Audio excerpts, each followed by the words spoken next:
ሰላም ጤና ይስጥልን። የተወደዳችሁ የአርቴንደርስ ሚዲያ ቤተሰቦች እንደምን አላችሁ? ይህ ጥበብና ጤና ነው። ዛሬ እንደተለመደው ቡና መጠጣት በነፍሰ ጡር እናቶች ላይ የሚያመጣው ተጽዕኖ እንወያያለን። ብዙ ጥናቶች እንደሚያመለክቱት በእርግዝናቸው ወቅትና ከእርግዝናቸው በፊት ቡና አብዝተው የሚጠቀሙ እናቶች ለሶስት ነገሮች ይጋለጣሉ ይላል። አንደኛ ለውርጃ ወይም አቦርሽን የምንለው፣ ሁለተኛ ነገር ደግሞ ወቅቱን ያልጠበቀ ምጥ ወይም ደግሞ ፕሪተርም ሌበር ወቅቱን ያልጠበቀ ምጥ ወይም ፕሪተርም ሌበር የምንለውና እንዲሁም የሚወልዱት ሕፃን ክብደት ቡና ከማይጠጡ ሴቶች በጣም እጅግ ያነሰ ክብደት ይኖረዋል ማለት ነው። ቡና ሱስ ያለባቸው እናቶች ጋር ዛሬ ሳልጋጭ አልቀርም። ነገር ግን መረጃው ጠቃሚ እስከሆነ ድረስ እውነቱን አውቀው የራሳቸው ውሳኔ መወሰን መቻል አለባቸው ማለት ነው። እንግዲህ ይህ ስንል ቡና ውስጥ ምን ቢኖር ነው? እንግዲህ ለውርጃ ላልተፈለገ ወይም ወቅቱን ያልጠበቀ ምጥና ለሚወልዱት ልጅ ክብደቱ የሚቀንሰው ምን ቡና ውስጥ ምን ቢኖር ነው የሚለው ማወቅ ተገቢ ይመስለኛል። እንደምታውቁት ቡና ውስጥ ካፊን የሚባል ስቲሙላንት አለ። ስለዚህ ብዙ ሰው ያውቃል ቡና ውስጥ ካፊን እንዳለ። ነገር ግን ብዙ ሰው አያውቅም ብዬ የማስበው ካፊን በነፍሰ ጡር እናት ላይ የሚያመጣው ተጽዕኖ ሰዎች አያውቁም ብዬ የማስበው። ስለዚህ ቡና ውስጥ ያለው ካፊን በነፍሰ ጡር እናት ላይ የሚያመጣውን ተጽዕኖ ከመነጋገራችን በፊት በአንድ ስኒ ቡና ውስጥ ስንት ካፊን ወይም ይሄ ስቲሙላንቱ በአንዲት ስኒ ውስጥ ስንት ካፊን እንደሚገኝ ማወቅ እጅግ ለውይይታችን ጠቃሚ ይመስለኛል። በአንድ የቡና ስኒ ውስጥ ከ50 እስከ 100 ሚሊግራም የሚሆን ካፊን ይገኛል። እንዲሁም በአንዲት ቅንጣት ፍሬ የቡና ፍሬ ውስጥ ደግሞ በተለይ ከ1.13 እስከ 2.4 ሚሊግራም ካፊን ይኖራል ማለት። በተለይ እኛ ሀገር ውስጥ ያለው የኛ ሀገር ውስጥ ቡና ውስጥ አንድ ፍሬ ውስጥ 1.13 ሚሊግራም ካፊን ይገኛል ማለት ነው። እንግዲህ እንደ ልጅ ምድር የሚያወሩ በአንዲት ፍሬ ውስጥ ይሄን ያክል 1.13 ሚሊግራም እንደ ሊኖር ይችላል ትሉ ትችላላችሁ። እንግዲህ ይህ በጥናት የተረጋገጠ ነው። ከዛ በኋላ በሚካሄዱ ፕሮሰሶች በሚቆላበት ጊዜ፣ በሚፈጭበት ጊዜ፣ በሚፈላበት ጊዜ የሚኖረውን የካፊን ኮንቴንት ቡናው እየቀነሰ ይመጣል ማለት። በመሆኑ በአንድ ስኒ ውስጥ ከ50 እስከ 100 ሚሊግራም የሚሆን ካፊን ይገኛል ማለት ነው። ስለዚህ አንዲት ነፍሰ ጡር እናት በቀን ውስጥ ስንት ቡና ስኒ ብትጠጣ ጽንሱና የራሷ ጤና ላይ ጉዳት አይኖረው የሚለው ብንነጋገር መልካም ይመስለኛል። በቀን ውስጥ 2 ስኒ መጠጣት ወይም ደግሞ 200 ሚሊግራም ካፊን መውሰድ ጽንሱ ላይ ምንም አይነት ጉዳት የለውም ይላሉ ጥናቶች እንደሚያረጋግጡት። እንግዲህ በቀን ውስጥ ከ200 ሚሊግራም በታች ወይም ደግሞ ከ2 ስኒ በታች ቡና መጠጣት ጤና ላይ በተለይ በነፍሰ ጡር እናቶች ላይ የሚያመጣው የጤና ጉዳት እንደሌለ ጥናቶች ያረጋግጣሉ። ነገር ግን ከፍተኛ የሆነ የካፊን መጠን ወይም ደግሞ ከፍተኛ የሆነ ቡና የሚጠቀሙ በተለይ ከ4 ስኒ በላይ በቀን የሚጠጡ እናቶች ለውርጃ፣ ለአልተፈለገ ጊዜውን ላልጠበቀ ምጥና ለሕፃኑ ክብደቱ የቀነሰ ሕፃን እንዲወልዱ ምክንያት ይሆናል ይላል። አንዲት እናት ከተቻለ ምንም አይነት ቡና ባትጠቀም መልካም ነፍሰ ጡር ከሆነች። ነገር ግን ያን ማድረግ ካልቻለች በቀን ውስጥ ከ2 ስኒ በታች ወይም ደግሞ ከ200 ሚሊግራም ካፊን በታች ብትጠቀም ለጽንሱ ምንም ጉዳት አያሳየውም ይላሉ ጥናቶች። ነገር ግን ከፍተኛ የሆነ የቡና አጠቃቀም የሚጠቀሙ እናቶች በተለይ ከ4 ስኒ በላይ በቀን የሚጠቀሙ እናቶች ለከፍተኛ የሆነ የካፊን ይጋለጣሉ ማለት ነው። ይሄ ማለት በ4 ስኒ ውስጥ ወደ 400 ሚሊግራም የሚሆን ካፊን እዛ ውስጥ ይኖራል ማለት ነው። ስለዚህ እንዴት ነው ይህ ካፊን ከፍተኛ የሆነ ካፊን አቦርሽን ወይም ደግሞ ውርጃ የሚያመጣ የሚለውን ብናይ መልካም ይመስለኛል። እንግዲህ እንደምታስታውሱት ቡና ከተጠጣ በኋላ በውስጡ የሚገኘው ካፊን በ45 ደቂቃ ውስጥ ኦልሞስት ሙሉ በሙሉ በሚባል ደረጃ ወደ ደማችን ውስጥ ይገባል። ከደማችን አልፎ እንግዲህ በሁሉም የሰውነታችን ክፍል ይሰራጫል። ይህ ካፊን ተሰራጭቶ አእምሯችን ውስጥ፣ ልባችን ውስጥ፣ ጡንቻችን ውስጥ ገብቶ የራሱን ስራ ይሰራል። አእምሯችን ውስጥ ደስታ ይፈጥርናል። የማነቃቃት ስቲሙላንት ኢፌክት ስላለው የማነቃቃት ሚና ይኖረዋል።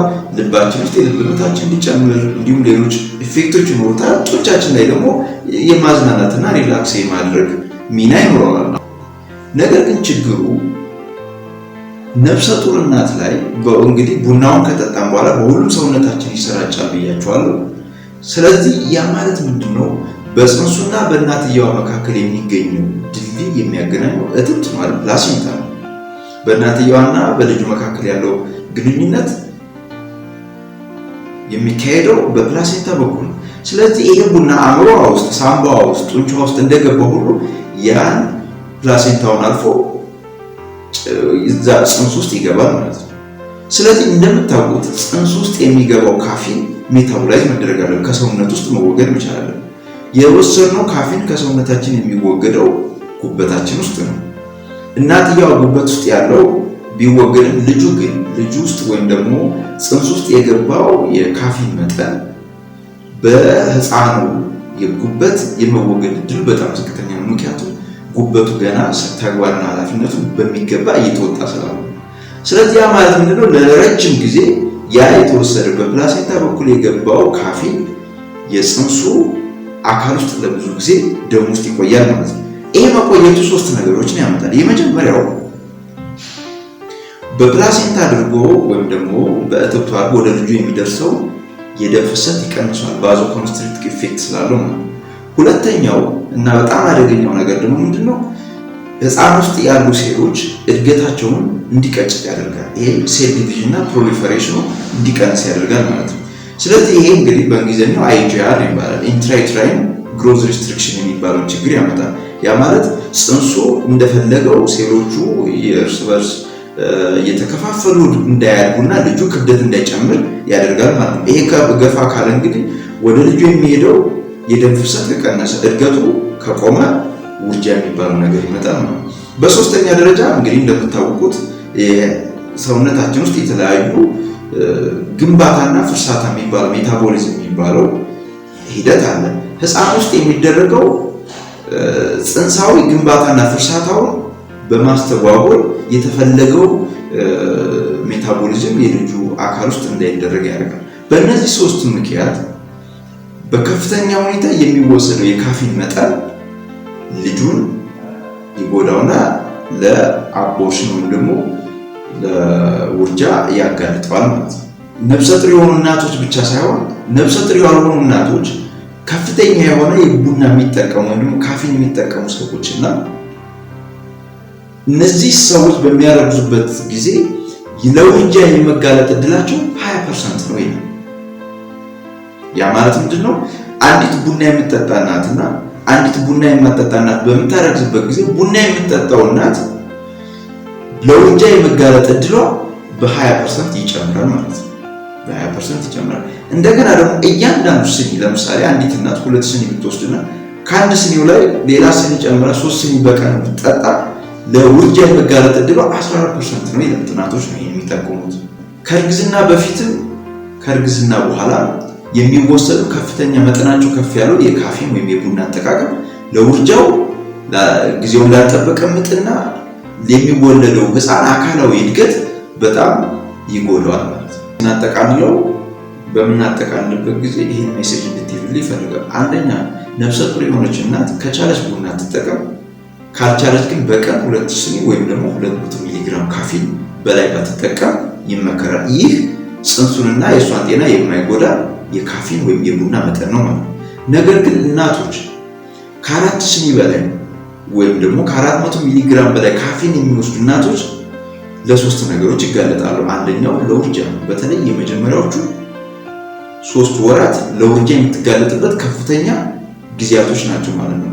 ሁለተኛ ነገር ደግሞ ጊዜውን ያልጠበቀ ምጥ ወይም ደግሞ ፕሪተርም ዴሊቨሪ ነው፣ ለሱ ትጋለጣል። በሶስተኛ የምትወልደው ልጅ እድገቱ የቀጨጨ በመሆኑ የተነሳ ክብደቱ ዝቅተኛ ይሆናል ማለት ነው። የሚገርመው እንግዲህ እያነበብኩ ነው ያገኘሁት ቡና ለመጀመሪያ ጊዜ ኢትዮጵያ ውስጥ ነው የተገኘው ስንል እንሰማለን።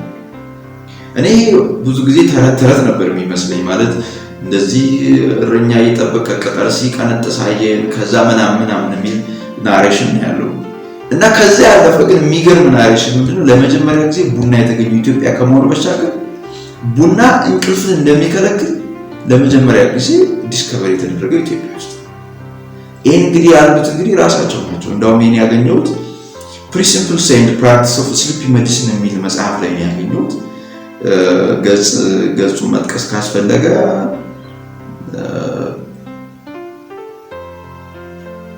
ፔጅ 51 ላይ ነው ያገኘሁት።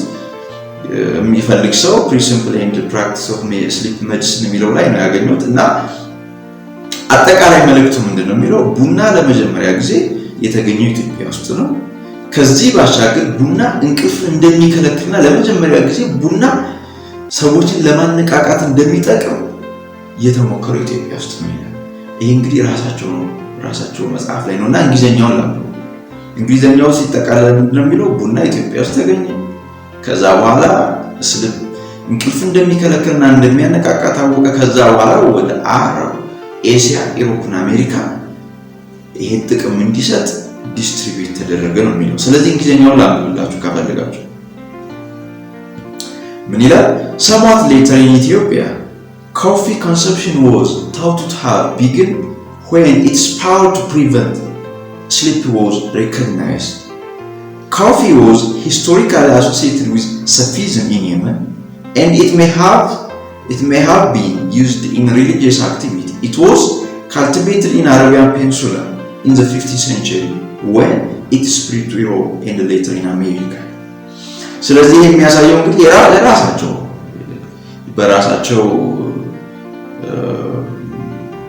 ዲስከቨሪ የራሳቸው መጽሐፍ ነው። በእንግሊዝኛ ነው የተጻፈው። የሚገርም መጽሐፍ ነው። ይሄን እንግዲህ ማንበብ የፈለጋችሁ ሰዎች ፕሪንሲፕል ኤንድ ፕራክቲስ ኦፍ ስሊፕ ሜዲሲን ነው የሚለው ስለ እንቅልፍ ብቻና የእንቅልፍን የተመለከቱ ጉዳዮችን የሚዳስስ የሚገርም መጽሐፍ ነው። ማንበብ ትችላላችሁ የምትፈልጉ ሰዎች ካላችሁ። እኔ በጣም የወደድኩት ይሄን እንግዲህ መጽሐፍ ስለ እንቅልፍ ብቻ 1778 ገጽ ያለው መጽሐፍ it's amazing የሚገርም ነው። ስለ እንቅልፍ ከሀስከፈ የምታገኙበት መጽሐፍ ነው ማለት ነውና እጅግ በጣም የወደድኩት። ማንበብ ትችላላችሁ። ስለዚህ በማጠቃለልበት ሰዓት ፐርሰናሊ እኔ ቡና አልጠጣም። ቡና የምጠጣበት ምክንያት የለኝም። እኔ ስፈጠር ንቁ ሆኜ የተፈጠርኩ ብዬ ነው የማምነው። ያ ማለት ምንድነው? አእምሮዬና አካሌ በደከመ ጊዜ ተኛለሁ፣ ባልደከመ ጊዜ እሰራለሁ። ነገር ግን አካሌና አእምሮዬ ደግሞ ስራ ለመስራት ብዬ ቡና በመጠጣት ተፈጥሮዬን ገስሼ መነቃቃት አልፈልግም። ስለዚህ እኔ የምመክረው ብዙ ሰዎች ሲደክማችሁ ተኙ፣ ስትነቁ ስሩ።